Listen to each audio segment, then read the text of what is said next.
One of my favorite book series growing up was The Chronicles of Narnia. And there's a scene in one of the books, Voyage of the Dawn Treader, that, I don't know, to me it's one of the most beautiful scenes in the series. And it's a beautiful depiction of our relationship with Christ.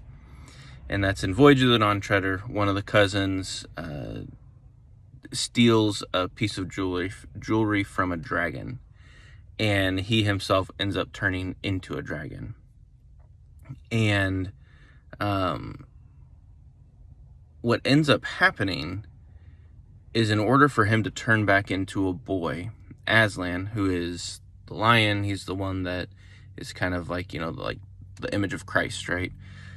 Aslan has to tear away layers of the dragon. And in the book, it's a painful process. And every time, though, Aslan is like, are you sure you want this?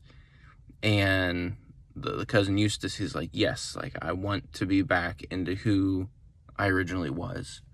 And it's just a beautiful depiction of our relationship with Christ, in that when we get stuck in sin, when we get stuck in these circumstances where we eventually become this different entity, this monster, if you will, that in order to get back into the true image that Christ initially made us into, that person, that human being, like the core of who we are, we have to allow Christ to dig deeper. We have to allow Christ to change us.